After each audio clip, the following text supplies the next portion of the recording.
Voici, ô, qu'il est agréable, qu'il est doux pour des frères de demeurer ensemble.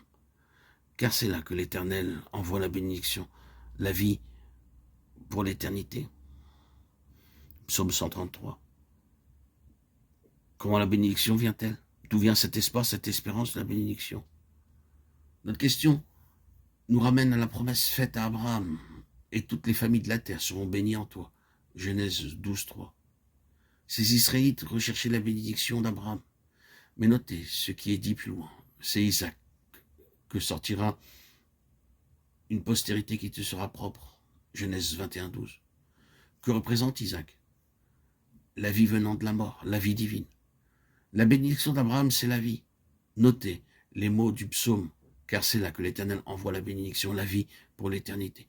Ainsi, voyez que ce qu'il recherchait était la bénédiction qui avait ces deux aspects, le royaume des cieux et la vie éternelle. Dans Nathanaël, nous voyons un Israélite dans lequel il n'y a pas point de fraude, un homme pur dans une recherche juste. Le Seigneur dit à un homme comme celui-là, tu verras désormais le ciel ouvert et les anges de Dieu monter et descendre au-dessus du Fils de l'homme. Êtes-vous à la recherche du royaume des cieux? Vous verrez désormais le ciel ouvert. Voulez-vous y entrer? Vous aurez besoin d'une échelle, d'un chemin, d'un moyen, d'un véhicule. Vous verrez les anges de Dieu monter et descendre au-dessus du Fils de l'homme. Nathanaël savait exactement ce à quoi le Seigneur se référait. Nathanaël était vraiment un Israélite dans lequel il n'y avait pas de fraude. Rappelons l'incident auquel le Seigneur s'est référé. Jacob arriva dans un lieu et il y prit une pierre dont il fit son chevet et il se coucha dans ce lieu-là. Il eut un songe. Et voici une échelle était appuyée sur la terre et son sommet touchait au ciel. Et voici les anges de Dieu montaient et descendaient par cette échelle. Et voici l'Éternel se tenait au-dessus d'elle et il dit, je suis avec toi, je te garderai partout où tu iras. Jacob s'éveilla de son sommeil et il dit que ce lieu est redoutable. C'est ici la maison de Dieu, c'est ici la porte des cieux. Genèse 28, 10, 17. Bethel, la maison de Dieu.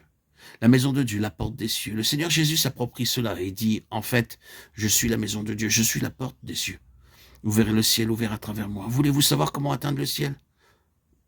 Deux choses doivent être considérées. L'une est le fait de l'union avec Christ, l'autre est ce qui est lié à l'union avec Christ, à savoir la vie éternelle. Restons avec cela pendant un moment.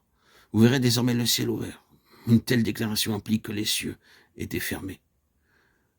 Cela encore comporte en soi le fait que, pour l'homme, la vie éternelle a été également placée derrière un ciel fermé. Même pour Nathanaël, même pour Nicodème, même pour un Israélite au cœur pur, cela est vrai par nature. Leur désir ardent est pour un ciel ouvert. Ils se portent en avant vers le royaume des cieux, mais il est fermé. Nous savons très bien que pour chacun de nous, par nature, le ciel est un domaine fermé. Mais un ciel fermé n'est pas la pensée de Dieu pour nous.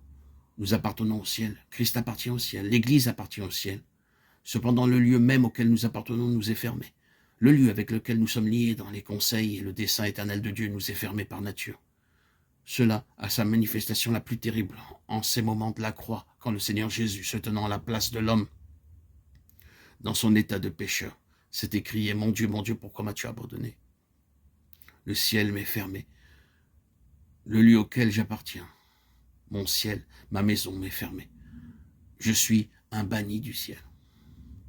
Tel est l'état de l'homme par nature, exclu du ciel, du lieu pour lequel il a été fait, du lieu qui lui appartient dans le dessein de Dieu. Le Seigneur dit à Nathanaël, vous verrez désormais le ciel ouvert. Il y a bien plus de signification dans l'expression que nous employons si souvent, un ciel ouvert, que nous n'en avons reconnu. Qu'est-ce que jouir d'un ciel ouvert? C'est être chez soi en communion avec le Seigneur, savoir une vie céleste, savoir toutes les ressources célestes à notre disposition. Tout ce que le ciel signifie nous est ouvert. Et nous sommes entrés dans ce pourquoi Dieu nous a amenés à l'existence, dans ce qu'il nous a destiné de toute éternité. C'est cela, un ciel ouvert. Vous verrez désormais le ciel ouvert. Alors la recherche du cœur est satisfaite, la promesse réalisée, le principe du ciel ouvert ou de la vie céleste, et ce qui s'appelle la vie éternelle en Christ. Christ est l'homme céleste entrant dans le temps